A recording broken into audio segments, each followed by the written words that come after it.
Bonjour à tous et bienvenue sur C8. Je suis tellement heureux de vous présenter l'invité qui est là aujourd'hui. Croyez-moi, je me suis battu comme un chien. Comme un lion. Comme un lion, comme une hyène, comme tout ce que vous voulez. Voici monsieur Laurent Bignolas pour la première fois depuis que vous êtes parti de France Télé, depuis Télématin, depuis toutes les histoires, tout ce qui s'est passé. Laurent Bignolas est face à moi. C'est la première interview que vous faites aujourd'hui. Ouais. Absolument. Et ça me fait plaisir parce qu'effectivement, ça fait longtemps qu'on se connaît, qu'on s'est croisés. Vous m'avez connu il y a de nombreuses années, ça. Et c'est vrai qu'aujourd'hui, ça me fait plaisir parce que vous avez été toujours quelqu'un un chic type, comme on dit, tiens, pour résumer, bienveillance, respect, générosité. Eh ben, en tout cas, merci beaucoup de me faire l'honneur d'être là. Je suis content de vous avoir vraiment. Je suis trop content et je pense que ça fait très plaisir aux téléspectateurs, évidemment, de vous revoir aujourd'hui sur C8. Merci de nous suivre tous les jours, votre fidélité. Évidemment, vous pouvez retrouver l'émission sur C8 en replay. Et n'oubliez pas qu'en fin d'émission, il n'y échappera pas. Ça fait longtemps que je veux qu'il vienne. Aujourd'hui, on va peut-être se fâcher avec les questions cash. Et pourquoi pas, allons-y. Des questions cash, les questions les yeux dans les yeux. Ce sera en fin d'émission, cher Laurent Bignolas. Portrait avec vous, c'est maintenant sur C8. Bon, on part à Bourges. Oui, normal. On remonte un petit peu dans les petites années, Laurent. Ouais, très longtemps. Elle était sympa cette enfance? J'ai eu, je crois, une des enfances les plus heureuses du monde parce qu'on ne m'a jamais enquiquiné. Je n'ai manqué de rien, je n'avais pas plus qu'il ne fallait. Et juste assez pour apprendre un peu la vie avec des parents très différents. Alors Madeleine, elle faisait quoi dans la vie, votre maman? Madeleine, comme elle le dit, parce qu'elle est toujours vivante et on rigolait encore hier au téléphone ensemble, elle dit « Oh, moi, j'ai rien fait de ma vie. Le couvent des oiseaux en Indochine de l'époque, et puis elle s'est mariée en rentrant en France avec mon papa qu'elle a rencontré en se baignant dans la Loire à Caunes ou à la Charité, je ne sais plus, parce qu'ils étaient par là dans la région. Et puis voilà, et comme elle le dit, je suis une mère de famille, elle a élevé 5 enfants. Et ça a été du boulot. Ça a été du boulot. On lui en a donné. Il était compliqué, le petit Laurent? Non, pas spécialement, je crois pas. On disait de moi que j'étais vif, mais parfois soupolé. D'accord. Et voilà, mais bon, j'ai toujours aimé rigoler. Je crois que je les ai bien fait rigoler aussi. Le papa, Monsieur Bignolas. Regardez-le, une belle photo du papa. C'était il n'y a pas très longtemps. Ouais, vous avez perdu il n'y a pas longtemps le papa. Hein. Ouais, il y a un mois. Pas facile ça, parce que c'était un grand... Déjà, nous, on le connaît parce que c'était un grand professeur... Oui, aux Beaux-Arts. Aux Beaux-Arts. Mais les dernières années, quand je lui demandais au téléphone, je lui dis bah, « Tu fais quoi? Tu peins un peu ?» Il me dit « Oui, les radiateurs. » Donc, il avait laissé tomber l'aquarelle depuis longtemps, mais c'est un très bel artiste, un bel enseignant, qui a eu d'ailleurs droit aux hommages de ses anciens élèves, de beaucoup, que j'ai rencontrés à droite, à gauche, plusieurs fois, qui sont des types extraordinaires, qui l'ont aimé pour l'humour qu'il avait lui aussi, puis parce que c'est un peu le côté chrétien, démocrate, c'est ça, il aimait bien rigoler, quoi, mais en même temps très poli. Je l'ai revu il y a encore quelques mois dans son jardin, il était cravaté avec le veston, comme il disait, pour faire son jardin. Quoi. Donc, bon. Vous avez eu le temps de lui dire un peu au revoir à votre papa? Oui, une semaine avant. Effectivement, on s'est vu dans son jardin d'ailleurs. D'accord. Et voilà, puis après, ça s'est passé très vite, une semaine après, dans sa 99e année. Bah ouais, c'est un an après, il était centenaire, le petit papa. Ouais. Et bon, voilà, c'est comme ça. On a fait, comme on dit, un pot de départ. Et avec tous ses amis, la famille qui est assez nombreuse aussi. Et c'était très chouette. Voilà, le petit papa, petit clin d'œil, qui doit vous regarder de là-haut. Allez, on enchaîne avec une photo. Alors ça, c'est un mariage qui vous a donné 2 enfants. Oui, c'est la maman de mes filles, Nathalie. Voilà, j'aime bien quand les gens disent ça. Parce que quand vous dites c'est la maman de mes filles... Ça veut dire qu'on ne vit plus ensemble. Ouais, on ne vit plus ensemble. Alors il y a une nouvelle, en effet, qui s'appelle Anne, je ne me trompe pas? Oui. C'est bien ça. C'est vrai qu'elle est médiatique, parce que bon, elle est sur France 2. Oui, voilà. France 3, longtemps, on s'est connus là-bas. Ça s'est bien passé. Alors, des fois, il y a beaucoup d'invités qui disent on a mieux réussi notre divorce. Est-ce que ça a été le cas? Non, franchement, c'était dans la continuité. On s'entend bien, on se téléphone souvent à propos des filles, de nos parents aussi, avec beaucoup de respect. Donc, il n'y a pas eu de clash. Vous m'avez l'air plutôt doux comme garçon. Ouais, oui, peut-être, je sais pas. Oui. Et avec Anne, comment ça se passe? Très bien. Vous êtes discret avec elle? Carrière. Oui, mais elle aussi. Ouais, parce que vraiment, j'ai pas trouvé de photo. Ah non, non. Alors, on se connaît depuis une trentaine d'années. D'accord. Parce que Anne travaillait sur les émissions de son papa, Pierre Rousselet-Blanc, vétérinaire. Et donc, on s'est connus en tournage quand j'étais en Auvergne. Et puis, on a continué de se voir. Elle m'a dit, oh, bah, si tu viens à Paris, on se revoit. Et effectivement, on s'est revus l'année d'après, parce que je suis arrivé à Paris peut-être 2-3 ans après, j'en sais rien. Et puis voilà, et puis on se voyait depuis un bout de temps, et tous nos amis nous disaient, mais pourquoi vous ne vivez pas ensemble? Vous êtes fait l'un pour Ah, c'est vos amis qui... Oui, et on s'est dit, bon oui, à nos âges, pourquoi pas? D'accord. On a 20 ans tous les deux. Recommençons. Je sais que vous habitez sur une péniche. Elle aussi. Donc c'est sur la même? Ça y est, maintenant, oui. Ah, oui, donc ça va, donc quand même... Le petit bateau a fait un grand bateau. D'accord. Ah non, mais parce qu'elle avait une... Attendez, elle en avait une aussi? Non, mais c'est le projet qu'on a eu après ensemble. On a dit, tiens, pourquoi pas? D'accord, ok. Et voilà. Et donc, du coup, vous vivez tous les deux maintenant sur la péniche. Absolument. Donc, vous êtes quand même bien ensemble. Absolument. Les coulisses de la télé. Allez, on y va. Faut pas rêver. Bah alors... Quelle belle aventure. Et une belle aventure, parce que un set d'or, je crois. Oui, bah alors, je vais vous dire très honnêtement, je venais d'arriver, je pense qu'il était plutôt décerné à Sylvain Augier et à toutes les équipes qui l'avaient fabriqué. Oui. Voilà, parce que c'est vrai que c'est une émission qui a changé dès l'instant où je suis arrivé, parce que je ne me sentais pas forcément à l'aise dans un studio. Aujourd'hui, oui, mais à l'époque, pour parler de l'étranger, parler de ces pays, faire parler les uns et les autres de leur vie, tout simplement, il fallait être chez eux. Ouais. Alors, celui-là, il était mérité, ce plateau, c'est celui du 19-20. Oula, j'avais arrêté 10 ans de Faut pas rêver, parce que j'estimais que c'était bien, et puis je voulais qu'on change un peu les choses. Georges n'avait pas envie. Alors, je me suis dit, bon, écoute, non, il m'avait dit, ouais, on fera, d'accord, on te suivra, puis en fait, il ne suit pas. Donc je dis, ok, je me casse. Et là, Patrick de Carolis me récupère, me dit, le patron de France Télé. Tu viens au 19-20, on a besoin de changer le truc. Tu prends les clés du camion. En fait, on ne va pas te donner les clés du camion, mais c'est pas grave. Et puis, ce qui s'est passé, c'est qu'au bout d'un an, ça y est, c'est une très belle maison, France Télévisions, avec des gens adorables, mais il y a aussi des gens qui ne sont pas toujours à leur place. Il y a des cons. Comme partout. Ouais, comme partout. Bon, et il se trouve qu'à un moment donné, on a voulu, vous savez, on veut abattre son chien, on l'accuse de harage. Et ma co-rédactrice en chef, Betty, qui est une amie, avait tout mon soutien. Et elle, en revanche, il voulait la dégager et moi me garder sur leur 19 ans. Ah, d'accord. Et je dis, je suis désolé, je partage les responsabilités de ce que vous lui reprochez, puisque j'étais co-rédacteur en chef. D'accord, ok. Oh, bon, c'est marrant, ça. Et on m'a dit, mais non, tu peux pas, toi. Je dis, non. Je dis, mais non, mais ce que tu fais, c'est bien. Je dis, bah alors, ce qu'elle fait, c'est bien. Si vous me gardez, vous la gardez. D'accord, ok. Si c'est un beau geste. Hein. C'est un peu comme Candeloro et Nelson Montfort. J'ai eu effectivement des mots sympathiques de Claire Chazal à l'époque, de Patrick Poivre d'Arvor aussi, en disant, c'est courageux ce que tu fais. Je dis, non, c'est normal, c'est humain. Quoi. Sûr, Et puis voilà. Et puis donc après, je suis retourné un petit coup à Thalassa. Ah, Thalassa, on adore, avec Monsieur Pernou. Avec mon Jojo. Qui nous manque tant. Qu'est-ce qu'on aimait ce monsieur sur France Télé. Sacré caractère. J'ai bien aimé l'affronter aussi plusieurs fois, mais parce qu'on se parlait franchement. Ah ouais, affronter avec humour. Oui, aussi, parce qu'on n'était pas toujours d'accord. Et puis, il y avait des certitudes. Et puis, on lui a mis un peu de parano dans la tête, en lui disant que je venais pour le remplacer, etc. Je dis, mais non, Georges, au contraire. Oui, on m'a dit qu'il fallait te remplacer, etc. Mais moi, je ne voulais pas. Je dis, on ne te fait pas ça. Parce que là, vous vous retrouvez en co-animation avec lui, donc forcément, lui, c'est son bébé, il ne comprend pas forcément. Mais c'est normal. Donc, j'ai parlé très clairement. Et je dis, tu sais, j'étais élu au conseil d'administration depuis 2005. J'ai fait pendant 15 ans, jusqu'en 2015. Parce que vous êtes syndicaliste, hein, j'ai été élu, administrateur, élu par les salariés. Et pendant 15 ans, 3 mandats. Après, j'ai arrêté parce qu'il fallait place aux jeunes. Et voilà. Mais il ne l'a pas compris parce qu'il s'est toujours défendu bec et ongle pour maintenir ses équipes, leur confort, son émission, etc. Et il avait peut-être du mal à saisir qu'on pouvait l'aider. Il a souvent été très seul. Très seul. Il a été pas toujours aidé. Oh là. Ah ouais, sur France Télé. Mais incompris, quoi.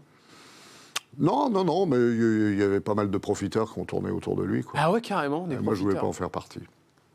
C'est tout à votre. Et comme ça, chez Mignola. Sabine reprendra l'émission après. Ouais. Et Georges Pernou décédera Ouais, quelques temps après. juste après, ouais. Il avait du mal à quitter le boulot aussi. Hein. Vous pensez que c'est en rapport avec l'arrêt de l'émission, le fait qu'il soit parti? Très sincèrement, oui. Qu'il serait oui. laissé mourir? Non, c'est pas ça, c'est qu'il perdait ses repères. Moi, Georges me disait tout le temps, il me dit, mais quand je suis parti, il m'a dit, c'est élégant ce que tu fais. Parce que je lui ai dit, écoute, la preuve de mon honnêteté, Ouais. et de ma bienveillance, c'est, tu as peur de moi que je... Eh bien, je m'en vais. Il me dit, ah, c'est chic, c'est classe, machin. Et puis il me dit en même temps, en pleurant, et en regardant ses pompes. Il me dit, ouais, mais moi, j'ai pas les passions, toi, t'aimes tout faire, t'as pas de soucis avec la vie, machin. Il dit, moi, je sais rien faire d'autre, et c'est mon truc, quoi, t'as ça. Je dis, bah écoute, continue de t'en occuper. Ouais. Et il est évident que quand on lui retire ça, parce que c'est pas la maison, hein, mais ce sont les gens qui en font partie. Certains sont pas très élégants, quoi, pour dire au revoir. Et je pense que ça a été un traumatisme, plus qu'un choc. Ouais. On attaque le dur. Allez. Regardez la photo. Oula, ah ouais. Alors? Des années après, bah j'ai moins de cheveux. Bah non, vous êtes pas mal. Télématin. Bon, Laurent Bignolas. Ah, regardez-moi les yeux dans les yeux. Jurez-moi de dire la vérité, rien que la vérité. Toute la vérité. Monsieur le juge, 2016, vous présentez la matinale de la nouvelle chaîne de télévision France Info, le 6h Info. 9 juin 2017, vous êtes annoncé comme remplaçant de monsieur William Lémergie, qui quitte l'aventure Télématin. Vous arrivez dans l'émission.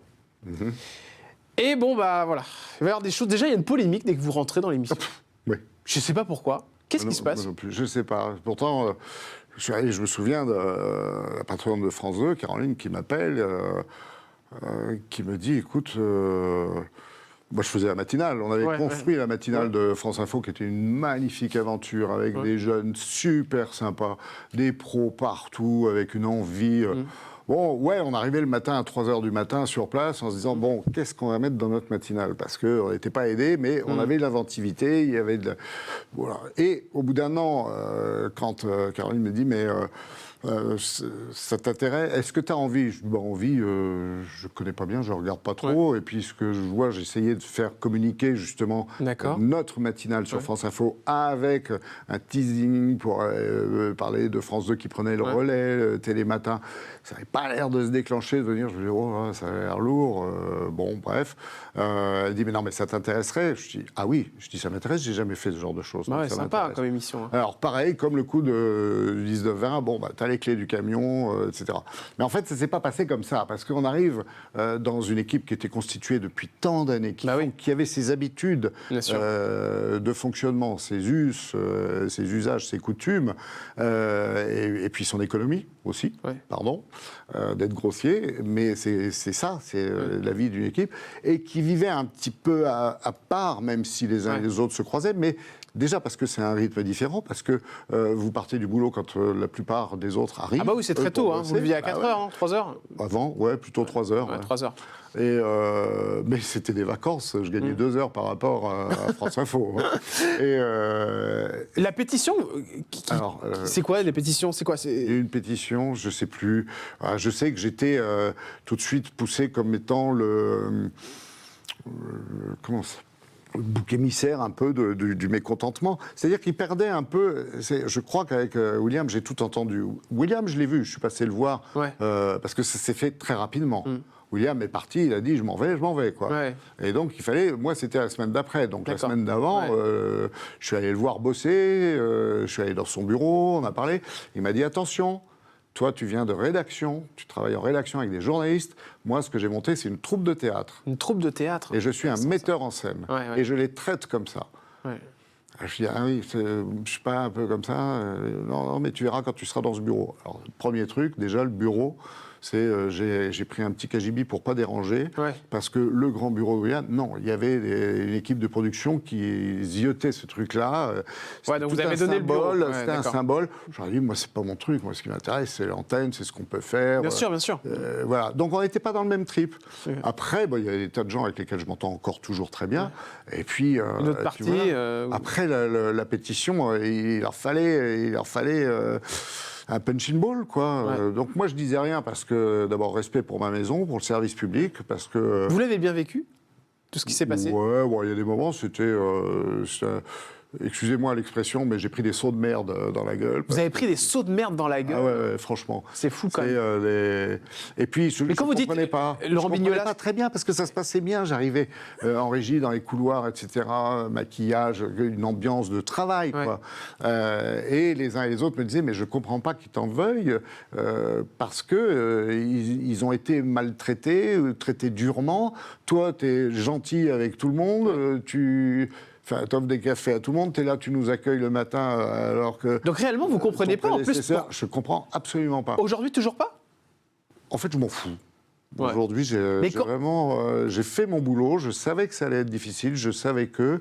Et pas à ce Après, point-là. ce qui a été géré par l'équipe de production qui a été mise en place pour gérer tout ça, c'est son problème, sa stratégie, avec laquelle je n'étais pas forcément d'accord, mais c'est pas pour autant que j'ai raison. Laurent ? Mais voilà, il n'y avait pas l'humain qu'on pouvait attendre pour traiter un vrai problème avec des habitudes et...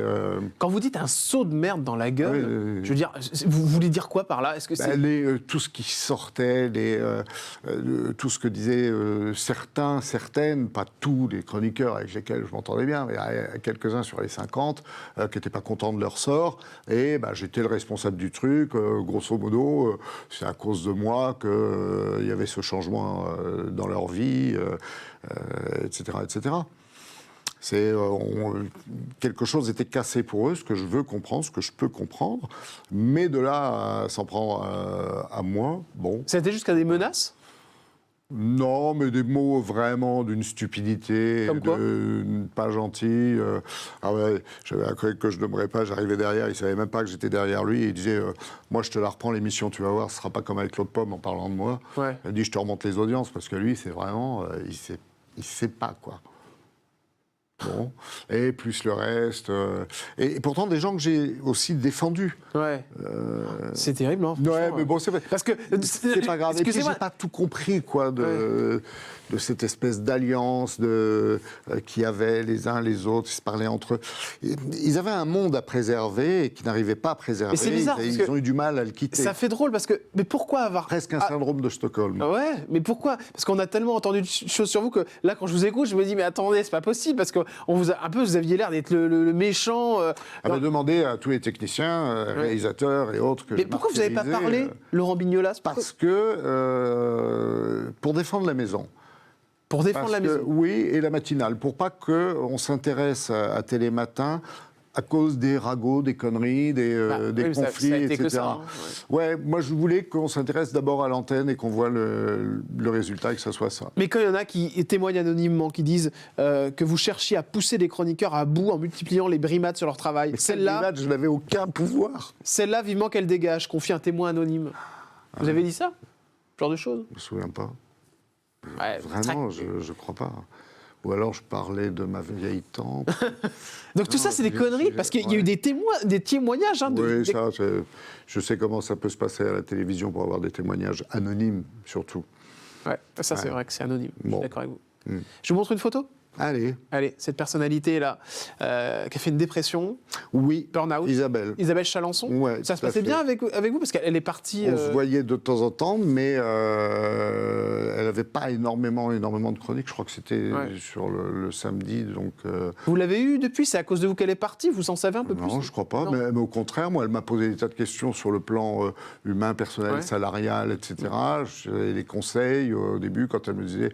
Elle commençait à réclamer beaucoup de choses. Je veux je veux telles indemnités, je veux être intégré, je veux... Je dis ça, voilà, tourne-toi plutôt vers là, fais ton dossier comme ci, comme ça. Et après, Est-ce que je peux vous demander maintenant, les yeux dans les yeux, Laurent Bignolas, pourquoi vous êtes parti de Télématin? C'était moi, j'avais suggéré du changement. J'en ai parlé, pas avec la productrice qui ne me parlait pas, le rédacteur en chef. Bon, on n'avait plus beaucoup de rapports. Ils ont vécu aussi une période un peu difficile, conflictuelle avec l'équipe, les chroniqueurs, etc. Je ne pense pas qu'ils aient eu confiance en moi parce que j'avais vraiment peu de dialogue avec eux. Et ce qui fait que, bon, je sentais une certaine gêne, un peu limite tension, ça m'embêtait. j'avais parlé avec le nouveau superviseur de tout ça, de la production. Je lui ai dit, écoute, je pense, 6 mois avant la date de mon arrêt, j'ai dit, je crois qu'il faut changer les choses. Donc on a beaucoup parlé de la nouvelle formule, et il m'a dit, mais tu es conscient que ça ne peut pas être avec toi? Je dis, bien sûr. Je dis immédiatement, bien sûr. Il me dit, mais tu as d'autres projets? Je dis, mais j'ai plein d'idées, etc. Et puis voilà. Mais j'ai continué avec Arnaud, qui dirigeait les France Télé Studios. Donc c'est vous qui êtes parti? Vous n'êtes pas fait virer? Non, mais on me l'a annoncé comme ça. Ouais, on vous a fait comprendre que... Et en posant des questions et en discutant, j'ai fait croire que j'étais au courant, alors que personne ne m'avait rien dit. Ah, vous avez prêché le faux pour avoir le vrai. Exactement. D'accord. C'est une petite méthode qui marche pas mal des fois. Est-ce qu'aujourd'hui... Voilà, donc oui, bon, bah, il est dégagé, c'était dans les papiers, quoi. Vous dégagez, c'était dans les papiers? Oui, c'était dans les papiers, c'était prévu, mais ce que je conçois tout à fait. Ouais, il suffit de me dire les choses. Il suffit de dire, bah, tu sais, on voudrait quelqu'un de plus jeune. En fait, il aurait fallu que tu sois une femme. En fait, si tu pouvais être un homme et une femme en même temps et beaucoup plus jeune. Sauf qu'aujourd'hui, Laurent Mignolas, on ne vous voit plus sur France Télé? Ben non, c'est parce que j'ai rendu sa liberté à France Télévisions. Donc vous avez quitté France Télé? Oui, absolument. Donc là, vous n'êtes plus animateur sur France Télé? Non, mais non, plus du tout. Plus en contrat? Non, c'est fini. Et parce que effectivement, j'avais un projet qui était soi-disant formidable, qu'on aimait beaucoup, une belle émission citoyenne. On va dire en plus, oh là là, c'est exactement le projet qui manque à France Télévisions, où les citoyens prennent la parole, on leur donne la parole sur des thèmes d'actualité, où ils se prennent en main la vie, font des propositions, etc. Émission formidable d'une heure. Pour une fois, j'ai attendu quand même 42 ans de boulot pour dire que j'étais fier d'un projet. Alors que d'habitude, bon, je ne suis pas fier de moi, mais je trouvais qu'il y avait eu un beau boulot d'équipe. Et oui, il y avait maintes occasions de diffuser ce pilote diffusable. Et puis, non, mais écoute, il me manque une case. Bon, je n'étais pas le seul. Allez, on termine avec les questions cash. Alors, les yeux dans les yeux. Oui. Cher Laurent Mignolas. Quand on s'appelle Laurent Mignolas, on gagnait combien à la présentation de Télématin, Laurent? En net, j'étais à 6 500. 6 000 euros, 500 par mois. Ouais. C'est pas fou pour un présentateur de télé sur France Télé. Mais quand on sait ce que gagnent d'autres présentateurs. Et je fais partie de la maison, il y a une échelle des salaires, je suis rédacteur en chef, niveau je sais pas quoi, machin. D'accord. Mais c'est le moment où vous avez gagné le plus votre vie? Ah bah oui, c'est forcément. D'accord, ok. Je suis étonné de ce chiffre, sincèrement. Mais c'est pas le PSG, hein. Mais attendez, il y a des animateurs je ne vais pas citer les noms parce que je vais avoir des problèmes, mais qui gagnent plus de 15 000 euros par mois. Mais oui, mais parce qu'ils n'ont pas la même vie. Moi, j'avais une assurance boulot, j'avais... ce que je veux dire, j'étais titulaire, j'étais rentré dans la maison, j'avais 19 ans, quoi. Vous allez gagner combien à la retraite, Laurent Mignolas? Je pense que c'est dans les 4 500, quoi. 4 500. Comme ça, ouais. La fois où vous avez failli aller en prison, est-ce qu'il y en a eu une, Laurent? Est-ce que j'ai failli? Vous avez fait une connerie? Est-ce que j'ai fait une grosse connerie? Non. Ah, si, j'y suis allé. Vous avez fait de la prison? Mais bien sûr, pas longtemps, mais j'ai failli dormir. C'était au Niger. Je me souviens très bien du nom de ce village, Iferouane, au nord d'Agalès. Et parce qu'on avait tourné des images sans autorisation dans une partie désertique où il y avait des problèmes, où les autorités ne voulaient pas qu'on aille. Et ils ont dit, on prend les images. Je dis, si vous prenez les images, vous me prenez avec. Et vous êtes parti en cabane? Je suis parti en cabane. Et donc, l'adjudant-chef m'a dit, tu restes mon ami, t'en parles pas, quoi, tu vois. On va te faire on t'arrange le truc, là. T'es bien reçu. Et c'était adorable. Mais je dis, mais je suis ton prisonnier. Ah non, on va pas répéter ça à tout le monde. Je dis, tu sais, quand à l'ambassade, ils vont savoir que je suis ton prisonnier. Attention, ça va chauffer. Puis le lendemain, c'était réglé. La fois où vous avez pensé à mettre fin à vos jours, s'il a existé ce jour? Oui. Oui. Il a existé. Quand je suis arrivé à Paris, d'ailleurs, j'avais l'impression d'avoir un peu raté plein de choses, d'être responsable du malheur des uns, de proches, d'autres. Je me sentais pas bien dans mes baskets. J'avais du mal avec Paris aussi. Je savais pas comment m'en sortir. Je me sentais bien seul. Et je me souviens que soit je tournais à gauche, j'étais dans la Seine en bagnole, soit je rentrais chez moi, j'avais 100 mètres à faire et en tournant à droite. Et vous avez pris la bonne direction, Laurent. Ouais. La plus grosse embrouille que vous avez eue avec un chroniqueur de Télématin? Oh bah, c'est avec, comment il s'appelle, Henri-Jean Servat, qui était un bouffeur chronophage de temps. Alors je le dis en rigolant, mais il m'a mis dans des colères incroyables. Ah ouais. Ah là. Il prend trop de temps. Mais il prenait du temps et il bouffait le temps des autres. Il n'en avait rien à faire sur des sujets qu'il choisissait sans écouter. Et on ne pouvait pas lui faire choisir un sujet, on ne pouvait pas lui demander de traiter un sujet. Il l'imposait, lui, mais parce que c'était le fonctionnement. Oui, c'était... Ouais. Et il avait, par exemple, 2 minutes de plateau, il en prenait 4 et on ne pouvait plus l'arrêter. Et il continuait. Là, ça a été loin? Ah je me suis engueulé avec lui. Je dis, là, c'est toi ou c'est moi, mais ça ne peut pas durer comme ça. Ah, carrément, c'est toi ou c'est moi? Oui, alors peut-être que, voilà, alors là, mais pour qui se prend-il? Mais non, mais parce que, je dis, tu te rends pas compte? Je dis, c'est les chroniques des autres qui disparaissent. Et vos chroniques, vous êtes bien payés pour les faire. Et s'il y en a un dont la chronique saute, qu'est-ce qu'on fait? Je dis, comment tu gères le truc? Bien sûr. Je dis, t'as pas le droit, faut respecter les gens. Respecter tes collègues, tes confrères, qui sont en l'occurrence soi-disant tes amis. La chose qu'on a dit sur vous qui vous a fait le plus de mal, Laurent Bignolas? C'est peut-être les fameux sauts de merde, les méchancetés des uns anonymes, des uns et des autres. Parce qu'il n'y avait rien de vrai, que je trouvais ça stupide quand on s'honore d'être journaliste, de proférer de tels mensonges. Le mensonge que vous a fait le plus de mal? Je me suis toujours remis de tout. Et je continuerai. Ce qui va vous manquer si vous ne refaites plus jamais de télé? La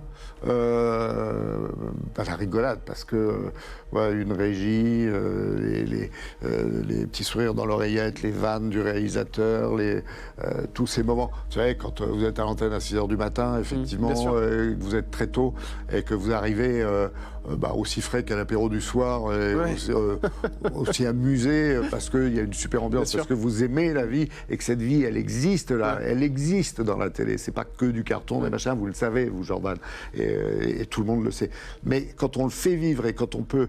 Moi, j'adorais mettre de l'ambiance avant l'émission, pendant aussi, quand il y avait des diffusions de reportages, etc., avec les amis cadreurs et autres, qui n'avaient pas de numéro de caméra, mais des prénoms. Ça, c'est important. Comme tout le monde. Ce que vous diriez à l'équipe de Télématin qui vous embêtait, si vous pouviez leur passer un message là en face, caméra. Je vous aime. Je vous aime parce que, parce que ceux qui m'ont embêté, mais j'aime l'être humain. Et je suis triste, j'ai eu beaucoup de peine de voir qu'ils se mettaient dans des états pareils. Et moi, j'aime profondément l'être humain, le genre humain aussi, même s'il peut décevoir, mais c'est aimer son prochain, quoi. C'est peut-être bêtement cateau, je n'en sais rien, mais je trouve que s'il n'y a pas ça entre les uns et les autres, on n'avancera jamais, quoi. Merci Laurent d'être venu. Mais de rien, merci Jordan, merci à tout le monde. Qu'est-ce que vous faites aujourd'hui, Laurent? Je travaille sur des petits projets à droite à gauche de choses et d'autres. Je m'occupe de mon clan un peu, et puis je suis pas mal. Oui, le clan, parce que c'est la famille au sens très large, amis et autres, rendre service si on peut, un peu de campagne où il y a toujours du boulot, et puis voilà. On vous reverra à la télé, Laurent? Pourquoi pas? Rien n'est figé. Ah, mais je n'ai eu aucun appel. Mais je pense que je suis tellement marqué. France Télé? Ouais, Français, France 3, Région, La paille dans les sabots, etc. Méfiez-vous, ça arrivera peut-être après cette émission, Laurent. Pourquoi pas. Je viens vous faire une bise parce que je vous remercie encore une fois de votre gentillesse fidélité. Et d'être venu et tout. On a une petite histoire parce qu'on s'était vu pour Interville il y a quelques années. Et oui, je vous avais fait porter un petit masque, je m'en souviens très bien. Ouais, c'est vrai. Merci à tous de nous avoir suivis sur C8. Quelle Merci patience. à Laurent d'être venu après un an d'acharnement. Voilà, vous savez tout maintenant sur ce départ de Télématin et sur l'homme qu'est notre cher Laurent Bignolas. Aussi simplement. À bisous, à bientôt. Même si ça ne veut rien dire à bisous, c'est pas grave. Je vous embrasse. Je vous dis à demain. Les replays, n'oubliez pas. Et puis, restez fidèles. À demain sur C8, 9h10. Salut Laurent. Ciao.